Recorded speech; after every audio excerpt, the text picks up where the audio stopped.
और देखिए, पश्चिम एशिया की जंग अब सिर्फ मिसाइल और एयर स्ट्राइक तक सीमित नहीं रही। ये साइकोलॉजिकल वॉरफेयर का भी मैदान बन चुकी है। इजराइल लगातार ये दावा कर रहा है कि उसने ईरान की मिसाइल और न्यूक्लियर ताकत को गहरी चोट पहुंचाई। वहीं ईरान ऑपरेशन टू प्रॉमिस की नई लहर के साथ अमेरिका और इजराइल को जवाब दे रहा है। Oh my God. Oh Jesus.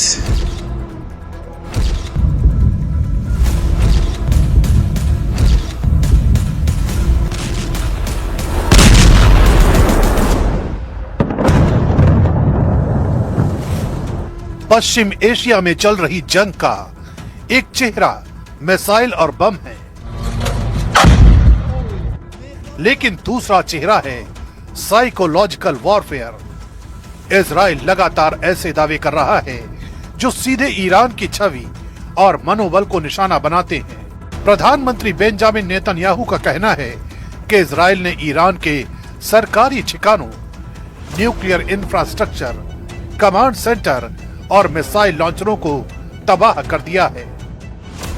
यह संदेश सिर्फ सैन्य सफलता दिखाने के लिए नहीं, बल्कि ईरान को यह एहसास कराने के लिए भी है कि उसकी सुरक्षा परतें कमजोर हो चुकी हैं। युद्ध में ऐसी घोषणाएं अक्सर दुश्मन की जड़ता और सेना के मनोबल को तोड़ने की रणनीति का हिस्सा होती हैं।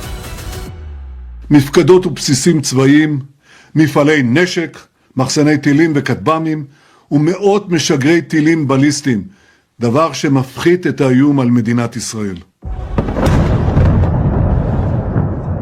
इजराइल का अगला मनोवैज्ञानिक संदेश सीधे ईरान की जनता के लिए है। नेतन्याहू कहते हैं कि इजराइल ईरान को बांटना नहीं चाहता, बल्कि उसे आजाद करना चाहता है। ये बयान सिर्फ एक राजनीतिक लाइन नहीं है, बल्कि एक स्ट्रेटेजिक साइकोलॉजिकल मैसेज है।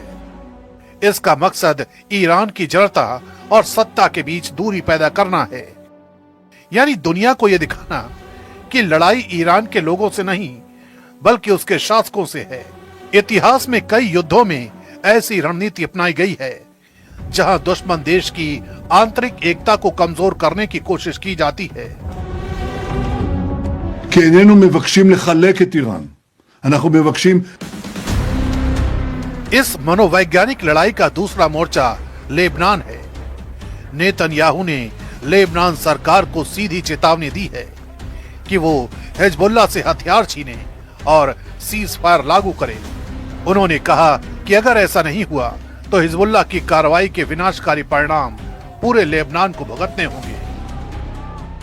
ואני שב ואומר לממשלת לבנון, האחריות שלכם היא לאכוף את הסכם הפסקת האש, האחריות שלכם לפרק את חיזבאללה מנשקו.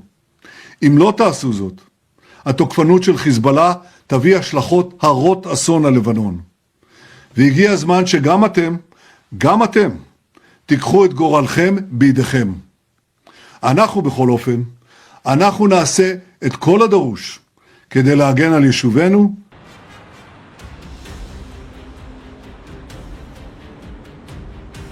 उधर ईरान भी जवाब में सिर्फ मिसाइल नहीं चला रहा, बल्कि संदेश भी दे रहा है।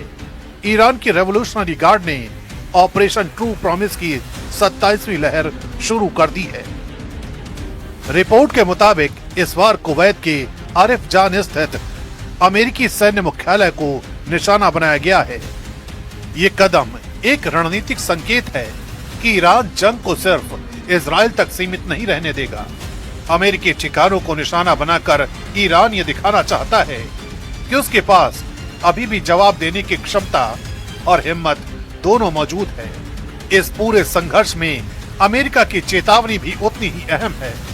अमेरिका के वॉर सेक्रेटरी पीट हेग्सेथ ने साफ कहा है कि अगर किसी ने अमेरिकी नागरिकों को नुकसान पहुंचाया या धमकाया तो अमेरिका बिना हिचक उन्हें ढूंढ कर मार देगा।